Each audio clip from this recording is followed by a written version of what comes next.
Greetings everyone, let's continue our Pyre run. Load campaign. So, we reached the ridge of goal and beat another battle, so let's continue with journey and see how everything goes on. Well my friends, what can I say? The rides are real, and we are in. The Getting Out of Here Club. Next up on the agenda, keep chasing stars until we're free. Until we are free. Until we're free. Here, sounds fine. Might as well be us indeed of Lendl back there. Anyway, guess we better start packing. As the others go about their business, Hedwin turns to you. Reader, come walk with me, while the stars are still out. You and Hedwin walk in silence for a time before he speaks up. You have questions? Come, ask away. We need you in on this for the long haul. Hedwin wishes to know if anything is troubling you.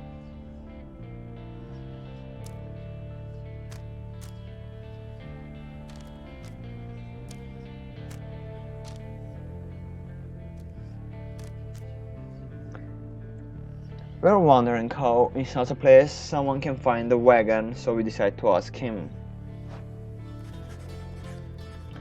So you ask Hedwin how he and his companions managed to come into possession of this black wagon and what happened to its former owners. He maintains eye contact and his smile. Good question, my friend. We're going to have a lot of time to discuss that and many other things. Make you a deal? Read the stars for us again, and I'll tell you all about it on the way. You sense he speaks truly as he beckons toward the fading dark above. You gaze at the stars. Seek out your destination. So, we decide to find where next we shall lead our friends.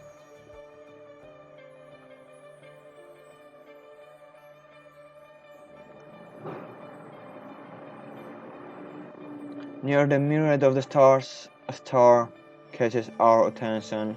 Jomur, the Dusk Star. Dusk Star burns bright over an ancient spring in Jomur Valley. There where we shall go, I guess.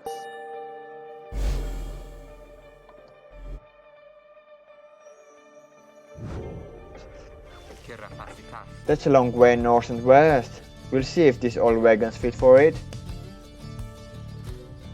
Then he turns to the others. How's it going, rookie? Imps fed, wheels clean. Status, Jody? No sign of haulers. Everything is secure.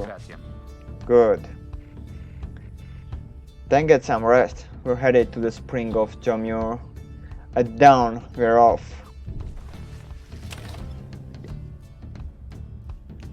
So, we decide to go to Black Wagon to see how the preparation goes.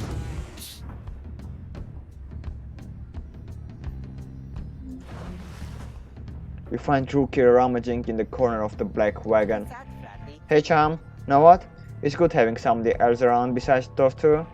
So, come to think of it, there's something I want to get your take on, and you have to promise to tell me honestly. Will you say?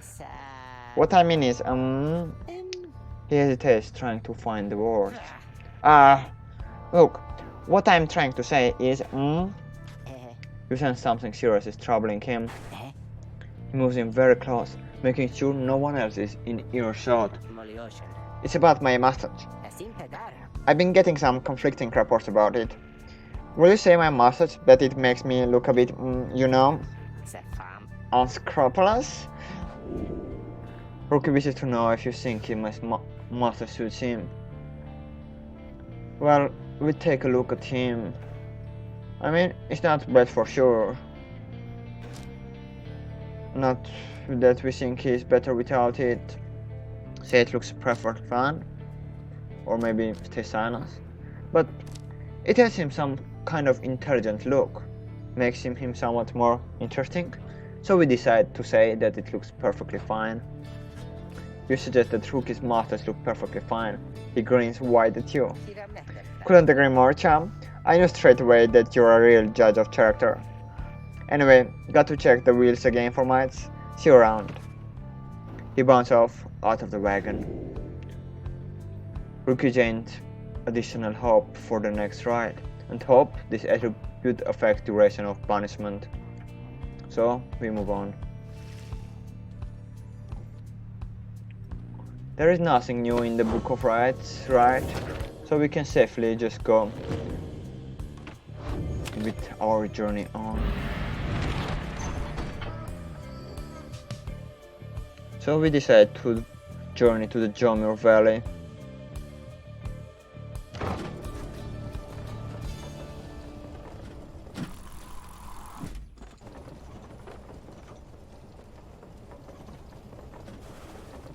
A lot of time passes, but finally you reach the Jomir Valley. The sand and vines are full in the land. The climate here in Jomir Valley is hot and uncomfortable. On top of that, we have a stowaway. Home? We can go home? She must have latched onto the undercarriage as you cross the ridge. Her manner's odd, so you sense she means no harm. She must have overheard some of your fellow exiles' conversations. You need but say the word, Edwin. Ah, come on, you can't be serious, Jody. She's just some kid who managed to climb aboard our wagon undetected. But still, do it, Jody. Jodariel approaches the girl and looms over her. Listen to me, girl. We cannot guarantee that we shall get you home, or any one of us, but at present we have room for you, and adequate provisions. You may accompany us for the time. Jodariel leaves without awaiting a response, presumably to make room in the wagon for your new guest. The stowaway is overjoyed at this. Really? You are so kind. You are most kind to someone you just met, like me. May the 8 Scribes smile upon you all. She claps her hands, bursts into laughter, and performs some sort of dance. Rookie stares at all of this and leans in close to Edwin. Hey, so what gives? First the reader, now we're taking her along. What? We're gonna take in every mite beaten drive imp we find now, too? Easy, Rookie. I think he'd want for us to bring this one along. Who? Sandalwood? I thought you said he asked we find someone to fit in every type of mask. Near as I can tell, yours would fit her just fine. Sandalwood, the apparent name of some mysterious informant of Edwin, Jodariel, and Rookie. He asked that we use our best judgment. Besides, we sent her away.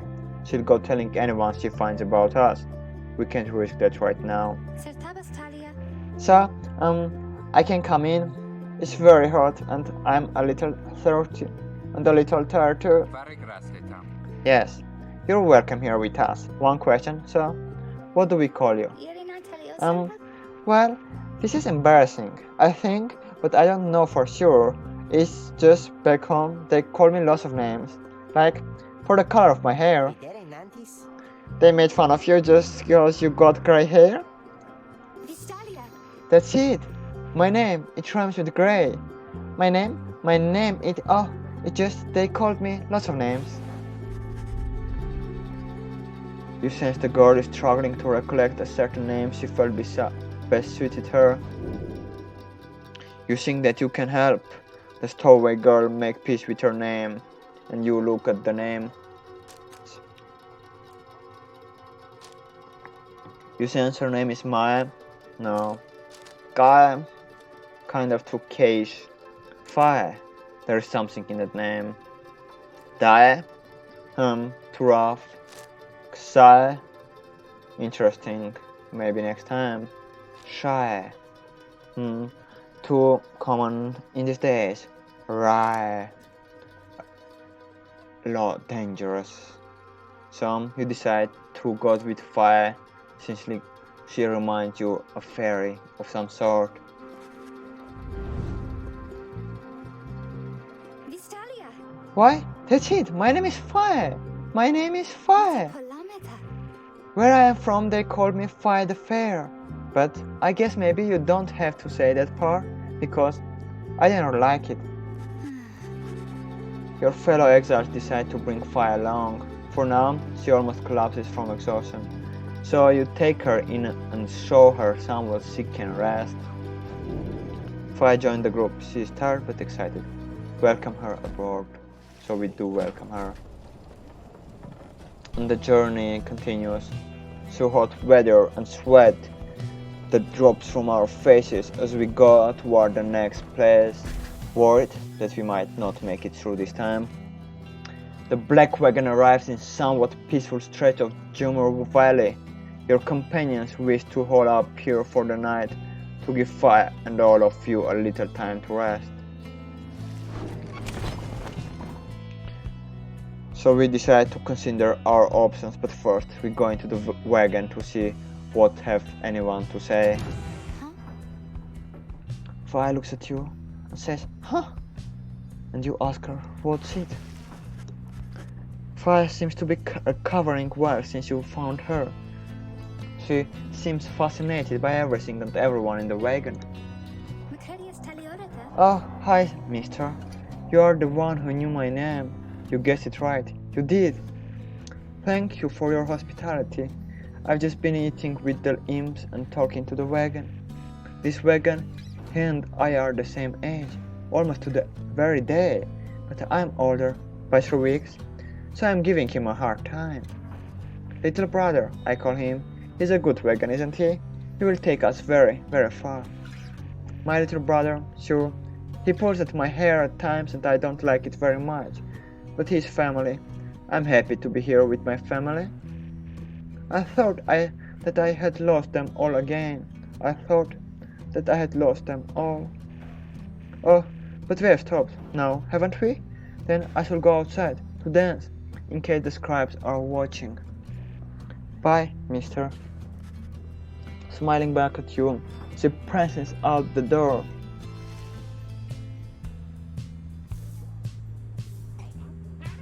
You bother a little bit the imps, blow away the candles, they are not to be spared, and go to see what options you have left. But before you look from the window, in the common room you may review various notes and observations about your fellow exiles and their respective path toward enlightenment in their rights. Oh, so the wagon has even a common room. So we go along to see some information about them. So let's cover this one, the headwind. The free spirit. He wanders the downside in search of a way to regain his freedom and return to his home. Rise powers cast, throws his aura in a straight line. High jumps to evade adversaries' auras. Runs much faster for a short time. Observations. He is the one who nursed you back from the brink after finding you in the downside. His genial manner suggests that life in exile has not yet broken his spirit. He wears a bronze clasp identical to that of Jodariel, suggesting the two of them may have met before their exile. He has not yet revealed what he did to earn his sentence. So we go to see about Jodariel. She is grim, long-time resident of the downside, grown accustomed to surviving there. She seems to be responsible for the Black Wagon's security. Her features suggest she has lived in exile for much longer than the others. Her grim outlook and the fact that she still wears the bronze clasp of the Commonwealth's blood border suggest a military background. So, what she did to earn her sentence you do not yet know. She's a demon, and she has an ability we earned the last time. So we got to see what our rookie friend has. He is an opportunistic and well-connected car, still clinging to his once comfortable lifestyle. He's a car. Swift, dog-like creature known for their loyalty, optimism, and appreciation for the simple things. He seems to be the most well-connected of the masked wanderers who found you and knows something of the land. He has a rather opportunistic disposition, and his ostentatious clothing suggests a lucrative background in the mercantile business. Even still, you do not yet know for sure what he did to earn his sentence. So we looked at our friends and we decided to go to see what they have to suggest. Your fellow exiles are taking a moment to unwind, so there are motions for you to join them. Best get used to your new life here, reader. We seldom get such moments of reprieve. Perhaps some further study of that book shall pass the time. You could join me for a little stroll if you're feeling up to it. Always something to be foraged around here. Or you could teach us more of what you know. Prepare us for the next ride. In any case, we do what we can to stay busy. Keep the sense of isolation well at bay. At certain junctures, you may choose from several vocations, ways in which you can make yourself useful during la. Use what time you have, you decide, and to see what is the best. We can search the surrounding area for valuable to add to your Black Wagon stash of goods. Or we can study in private. Hone your skills as a reader to grant small global bonuses to your fellows exiled during the raids. Last, we can mentor a companion. We can teach your fellow exiles of the odd ways to raise their individual rank in the raids more quickly. So, we decide to go with that.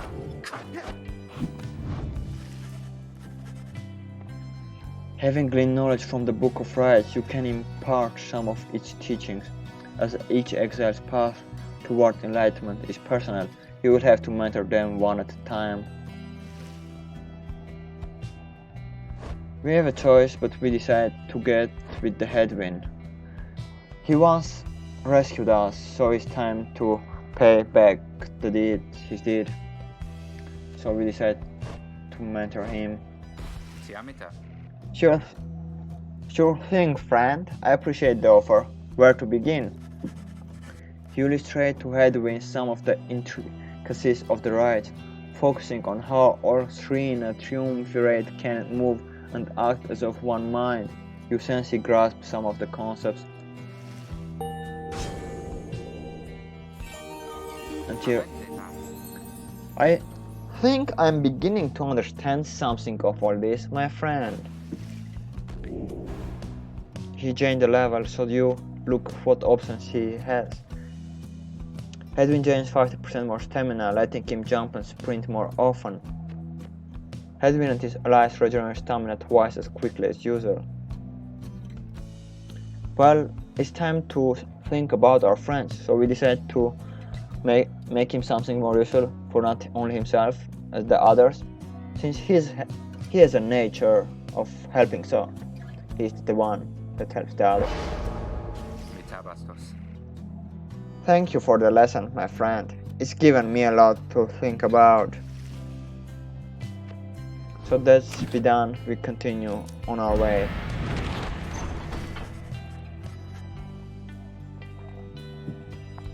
The path leading farther west splits off, and once again your fellow exiles turn the choice of where to go over to you. Pyre seems enthusiastic for whichever route you choose. We have to path. We have Fall Flat. The south route across the Jomur Valley is riddled with barren rock and bone. Pyre believes those who travel this path shall be as swift as Jomur of the 8 Scribes. Glen Heath. The north route across the Jomur Valley passes the remains of the Hive Titan. Pyre believes those who travel this path shall be as strong as Goal of the 8 Scribes. Well, strength is always of the value, but swiftness is what we go with this time.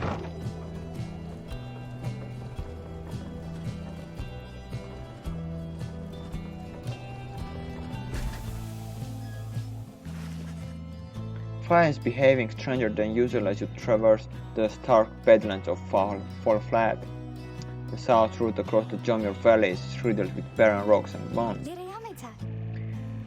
This was the path that Jomir many men ran across. So many times. Can you not feel his presence?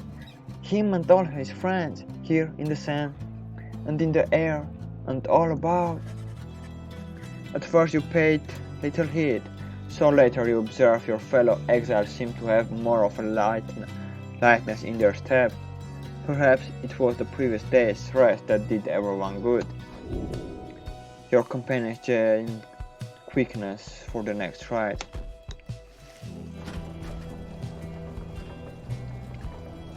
And you go on feeling quickness running through your hands and blood, and you arrive at the place where the ride shall be.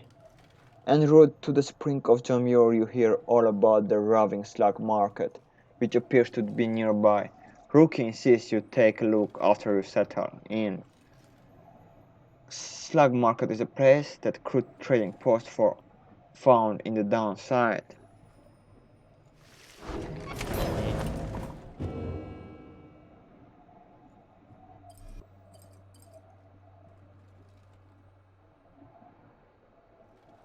So we first go to the wagon to see what everyone has to say.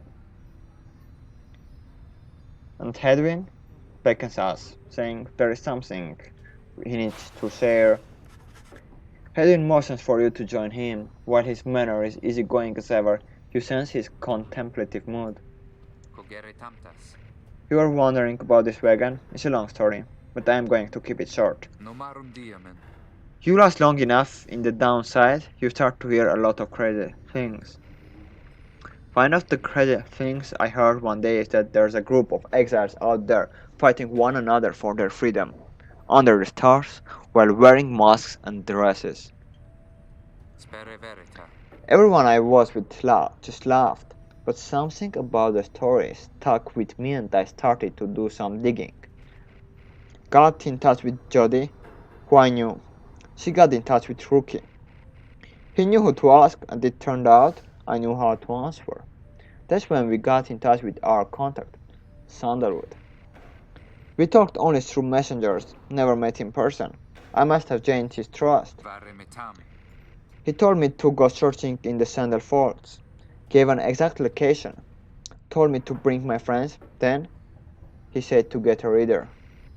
The wagon was almost completely buried when we found it. The minstrel was out cold in the corner, just the way you saw him. The rest, you know. So, the wagon isn't ours, the ropes aren't ours, and I don't know who the Nightwings are. One day maybe we'll meet up with our informant and learn more, but now you know as much as any of us do. So, that's how we got here, how we met you. Anyway, I leave you to it. See you later on. He nods at you and heads out, leaving you there in the black wagon. So before accepting the ride, we decide to take a quick look to Slug Market to see what is it. Hey guys, how it's going? Mr. Grintail, been a while and all that. Hey Ron, it's going? Say, how come you set up shop all the way out here? Isn't this a little out of the way? Oh, well, let's just say you guys, you ain't my only customers. You see, Dad and I, we know this business pretty good. We've been around the block, and so... As Ron keeps blathering, Rookie signals to you in a furtive way. Here's the deal, chum. Got an informant says there's something here connected to this ride business. See if you can spot it. Should be able to pawn some of our stuff to make the trade. And don't even worry about Falcon Ron. So anyways, you guys got something for me, or what? That plain parcel you got there, I could take it off your paws, if you want.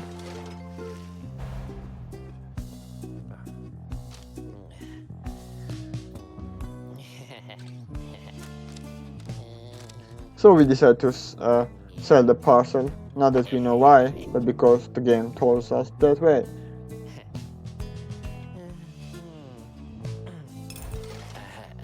Hey, I'll take it, Mr. Greentail. So you drive a pretty hard bargain.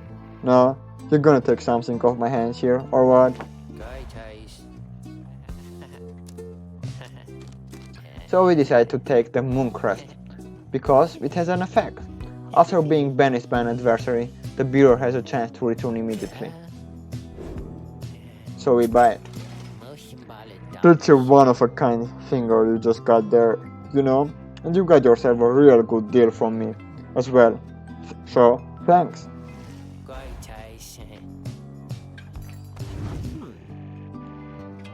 Apparently, any one of us puzzles can get a little edge out of that thing during the rides. I mean, just a question of who gets to try it out. We decide, and we already know that Hedwin is the one. He seems the quick one. He seems the one that deserves. Also, we still remember his good act of saving us.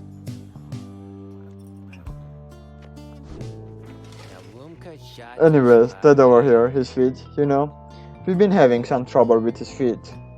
Getting rid of something or other from all the hoofing around, and so you see. Rookie indicates to you that now would be a good time to depart. And so we do. We say goodbye and go with our ways. See you, Mr. Greentail, and your friend there too. I like him. Seems real nice, So, down with it we go and see if there is a page available for us, but there is none. So we close the book and go on with our journey. As you complete preparations for the rise to commence, you notice Fire approaching. You notice too that she is wearing your companion's raiment. We can go home? Fire, I thought I made myself quite clear that you were not to touch those robes. Oh, I'm sorry, Mr. Darrell.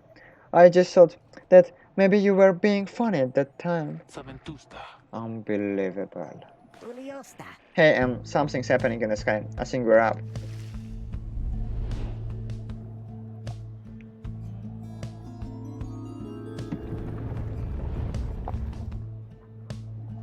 So, you stretch your hands and neck and and prepare for the ride. Let the Scribes be with us this time. What brings you to the spring of Jomir? Why, it must have been the stars. Although it seems that your triumvirate now numbers 4 exiles, not the expected 3. The rules of the rites were not created for you to besmirch. Prepare now to confront the fate.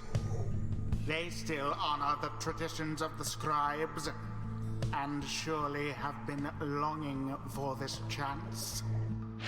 But first, you have a choice to make. The sky burns bright once more as your next adversaries in the rise approach. Their apparent leader is a bent old car who regards you with a formal bow. At his side is an intense young man. I hail you, exiles of the Night Rings, and am grateful that you choose to grace us with your presence once again.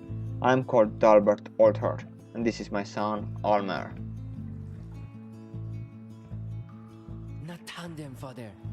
We need not greet them, father.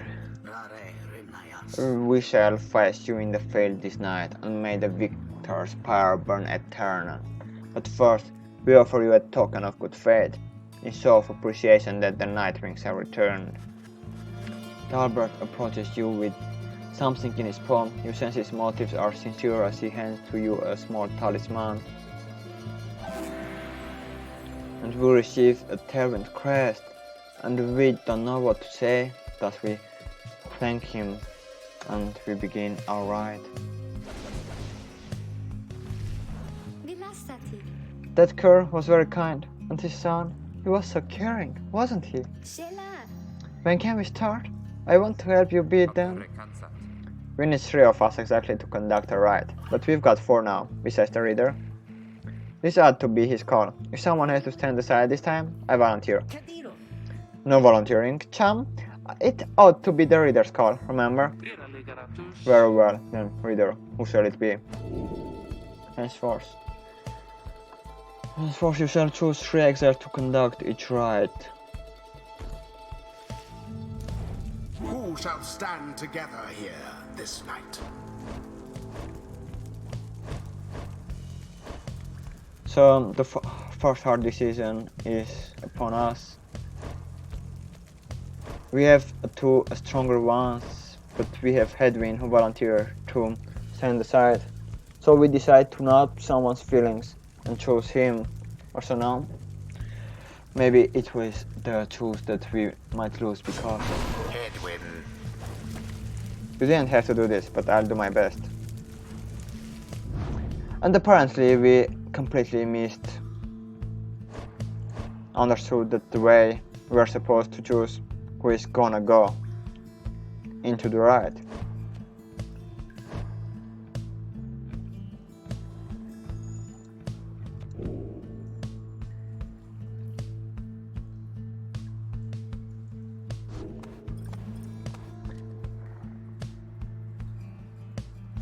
So we decide to be this time a little quick and go with our rookie friend. Rookie. You don't have to tell me twice, chum.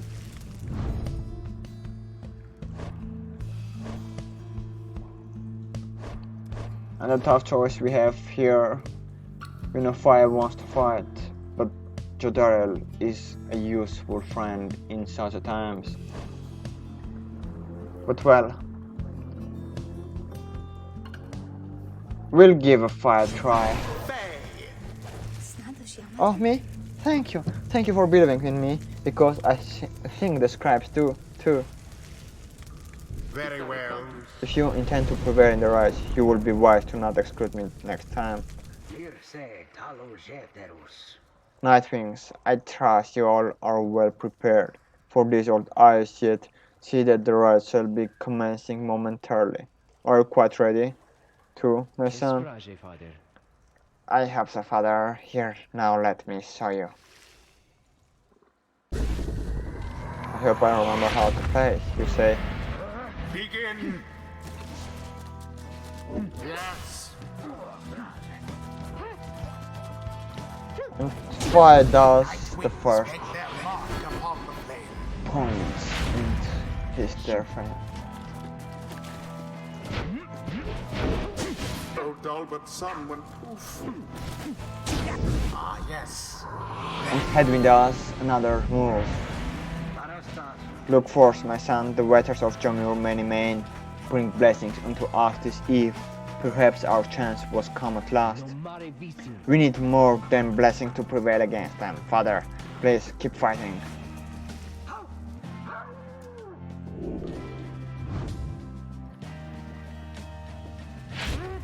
A boon come from the stars themselves.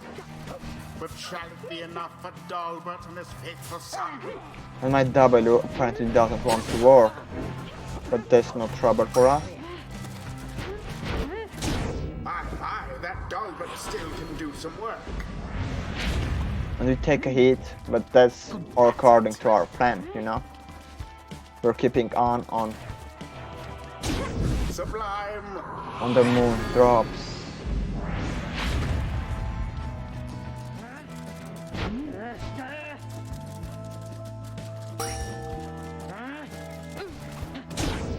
And another move. And they're almost done.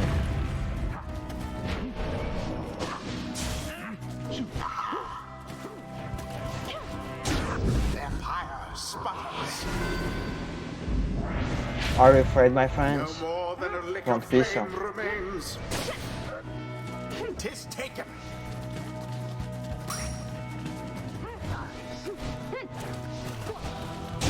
And it is And done. with a quick move, we finish the fight this time. Nightwings prevail. It was a glorious performance, I must say. Perhaps you shan't be quite so fortunate next time. We did it. Yeah, I guess. I wonder what will happen to the Fate. They seemed so nice, didn't they? Exiles of the Nightwings, the dawn is yours, and may you earn your freedom. But father, the dawn might have been ours. We failed, but I have failed you. Nonsense. We are the Fate. We do what is ordained, nothing less. Now let us go, my son, for I am weary once again. There is much to learn from this experience. Witness the rites firsthand and be inspired. See that, chumps?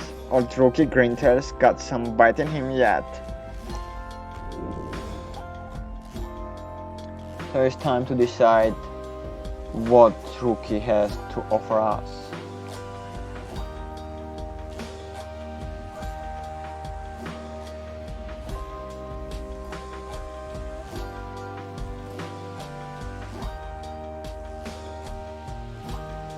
While airborne, I believe this one seems quite tempting, but maybe we should go with larger attacks.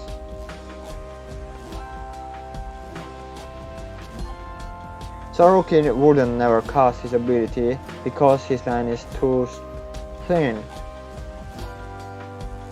So maybe we just go with this quicker double jump this time.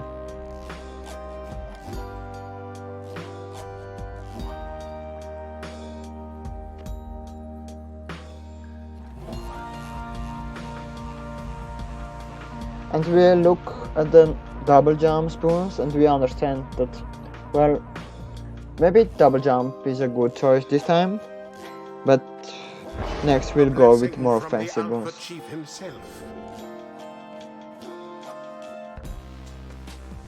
So that's it, my friends. So let's go. Until the stars align. Hello, excuse me. Will you excuse me for a moment? Do you think you're one of them? What do you want? Father needs me. I'm sorry. I think that I forgot what I was going to say. I'm so embarrassed. What is the matter with you? It is against the rights for us to even speak like this. Oh, I did not know that. I don't think no one said anything like that to me. But then all this is very new to me, and so I thought maybe you cannot be serious. Yes, I like to laugh. I like to laugh a lot. And you? How about you? This is a Nightwing trick? Father told me not to speak with any of you. But I just... I have to go. Wait, Armor? Wait. I think that was your name.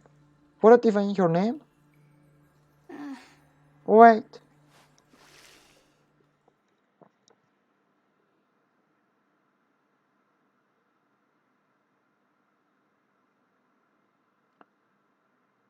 And that's, my friend, is it for today. Until again, we'll see each other. But first, let's finish the conversation. As you return to the wagon after triumphing over the Fate, you notice Jodariel tense up and frown. Where did he go? Who? Wait, the sleeping guy? The minstrel, he's gone. You see, it is true. There is no trace of the lone minstrel who had been lying still in the corner of the wagon all this time. You join the others in search for him outside.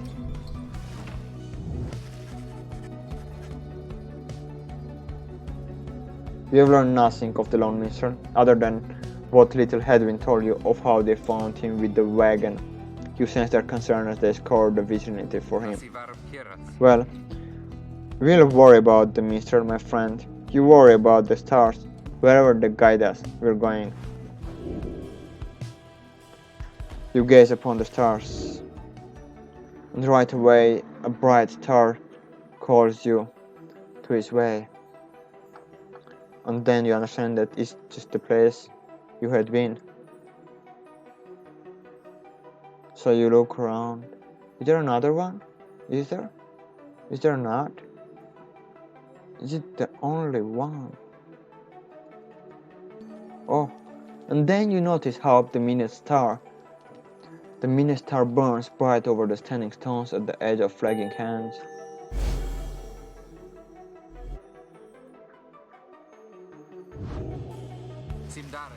Everyone, we're headed back east, all the way across the valley. Towards the Cairn of Hope, then. That's right, we have to risk it.